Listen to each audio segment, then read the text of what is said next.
যে মোৰ ব্যক্তিগত ফটোগ্ৰাফাৰ কুলদীপ ডেকা সকলোৱে জানে মোৰ মৰমৰ ভাইটি বুলি নলবাৰী লৰা হেতু ডাঙৰ কথা নহয় ডাঙৰ কথা হ'ল যে ইমান ডাঙৰ বিশ্বাসঘাতকতা তেখেতে কিয় কৰিলে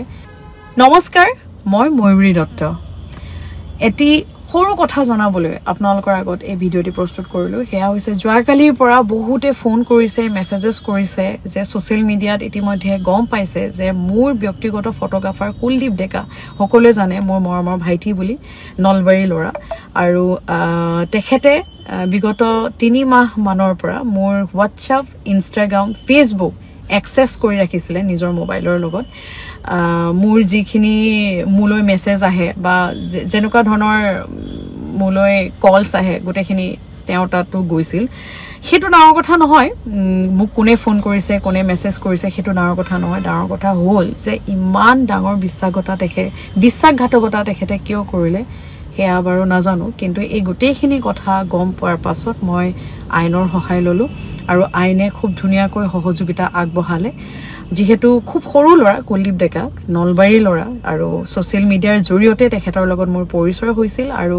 বহুবাৰ মেছেজ কৰাৰ পাছত যে বা মই আপোনাৰ লগত থাকিব বিচাৰো আপোনাৰ লগত ফটোগ্ৰাফি কৰিব বিচাৰো শিকিব বিচাৰো তেনেকৈ কোৱাৰ পাছত মই তেখেতক সুযোগ দিছিলো আৰু মোৰ বৰ ডাঙৰ ভুল হ'ল তেখেতক বিশ্বাস কৰিলো আৰু ফটো এডিট কৰে ফটোগ্ৰাফি কৰে কিছুমান ক্ষেত্ৰত মোবাইল তেখেতৰ হাতত দিব লগা হয় আৰু এতিয়াটো এনেকুৱা হৈছিল আমাৰ ঘৰখনত যে মই ৰাতিপুৱা শুই উঠি কি খাও বা মোৰ ফোনটোত মই কাৰ লগত কথা পাতো কি ধৰণৰ কথা পাতো এভৰিথিং তেখেতে জানিছিল সকলোখিনি তেখেতে জানিছিল কুলদীপ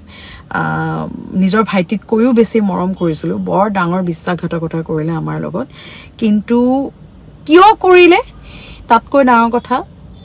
কৰাটোৱে আসলতে অপৰাধ খুব দুখ লাগিছে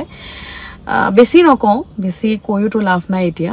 সৰু লৰা ভৱিষ্যত উজ্জ্বল আছে আৰু বহুত বেছি মই কিবা ডাঙৰ ষ্টেপ লোৱা নাই কাৰণ ভৱিষ্যত আছে সৰু লৰা মাফ কৰি দিছো কিন্তু আপোনালোকক এটি কথা জনাও যে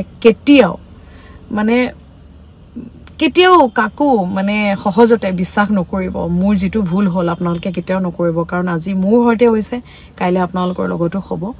কাৰণ যেটো লৰাই ফটোগ্ৰাফি কৰাৰ পাছত প্ৰগ্ৰামত যেতিয়া আমি পেমেন্ট কৰো মিউজিশিয়ানক বা আমাৰ টিম মেম্বাৰক তেতিয়া কেতিয়াবা মৰমতে 300-400 টকা বা 500 টকা বঢ়াই দিয়া হয় আৰু তেনেকে বঢ়াই দিলে হি মোক জিপে কৰি ঘুৰাই দিয়ে লৰাটোৱে যে বা মোক কিয় বেছি পইচা দিছে মই এটোহে পাও আপোনাৰ পৰা মোক বেছিকে নিদিবচোন এনেকে কয় আজি সেই লৰাটোৱে আজি 3 মাহৰ পৰা Facebook Instagram মোৰ WhatsApp পৰ্যন্ত যে হি एक्सेस কৰি ৰাখিব পাৰিব বুলি ভবাই নাছিল 17 বছৰীয়া লৰা মাইনৰ ই সৰু লৰা কিন্তু ইমান সৰু লৰাটোৱে ইমান ডাঙৰ যে অপৰাধ কৰিব ভবা নাছিল কিন্তু মাফ কৰি দিছো তেখেতক উজ্জ্বল ভৱিষ্যত আছে আশা ৰাখিছো ভৱিষ্যতে এনেকুৱা ধৰণৰ কাম নকৰে শিকক আনক কেতিয়াও অন্যায় নকৰক আৰু নিজে আগবাঢ়ি যাওক আপোনালোকে কেতিয়াও নিজৰ বাহিৰে নিজৰ ঘৰখনৰ বাহিৰে নিজৰ ঘৰৰ মানুহগিটাৰ বাহিৰে আজিৰ দিনত আজিৰ যুগত কাকো সহজে বিশ্বাস নকৰিব আৰু এটা কথা আপোনালোকক জনাও যে কোনোবাই যদি মোক বিচাৰি কুলদীপক ফোন কৰে বা কুলদীপ ডেকাক ফোন কৰে